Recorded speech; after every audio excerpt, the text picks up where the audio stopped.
საქართველოს დამოუკიდებლობის დღეს თბილისის ახალი მონუმენტი შეემატება. გმირთა მოედანზე ხვალ ერთიანობისთვის დაღუპულთა მემორიალი გაიხსნება. 26 მაისს თბილისში რამდენიმე ღონისძიებაა დაგეგმილი. 14 საათზე სამხედრო აღლუმი დაიწყება, საღამოს კი მშვიდობის ხიდთან გალა კონცერტი გაიმართება.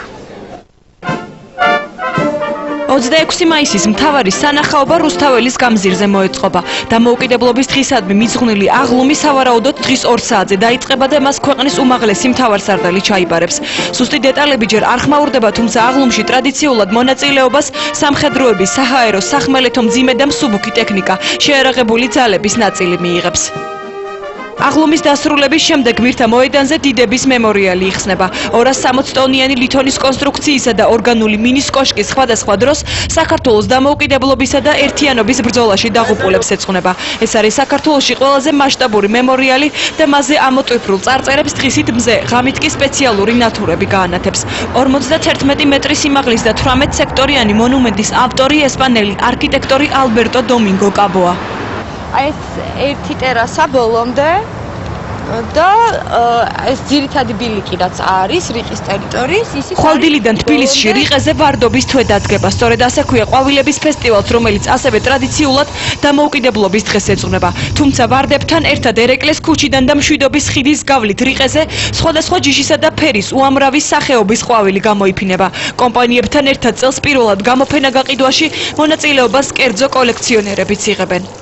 ყოველთვის ძალიან ლამაზი არის და წელს იმის გამო ძალიან დიდია და ძალიან გაშლილია, დიდ ფართობზეა.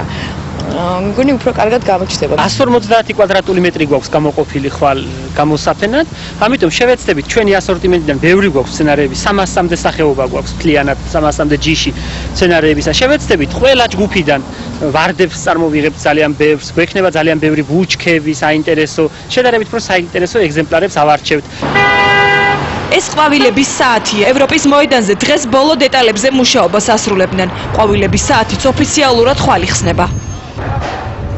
უკვე გადაკეტილია მტკვრის მარჯვენა სანაპირო მშვიდობის ხიდთან. ხვალ გრანდიოზული გალა კონცერტისთვის 400 კვადრატულ მეტრიანი სცენა და ეკრანები მონტაჟდება. ღია ცის ქვეშ კონცერტზე დასწრების საშუალება 50,000 ადამიანს ექნება.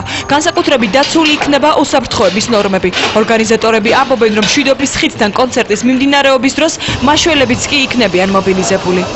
რთული კონსტრუქცია, ასე ვთქვათ, სცენის და საერთოდ ზოგადად პროგრამის მთლიანობაში.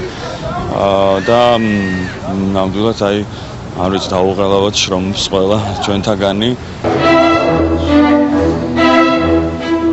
დაუღალავად შრომობენ მონაწილეებიც, სანამ ხიდთა სცენა მონტაჟდება, რეპეტიციებს ნიკა მემანიშვილი ატარებს. გალა კონცერტში მონაწილეობას ნანი ბრეგვაძე, ნიაზ დიასაბიძე, ნინო ქათამაძე, მანანა მენაბდე, დათო ევგენიძე, მაია დარსმელიძე, ლადო ბურდული, გიორგი უშიკიშვილი, ქეთათო, ნიკა კოჩაროვი და სხვა ქართველი შემსრულებლები იღებენ. ყველა ნომერი ეროვნულ სიმფონიურ ორკესტრთან ერთად შესრულდება. კონცერტს სპეციალურად 26 მაისისთვის თბილისში ჩამოსული ჯგუფი ბონიემი დახურავს.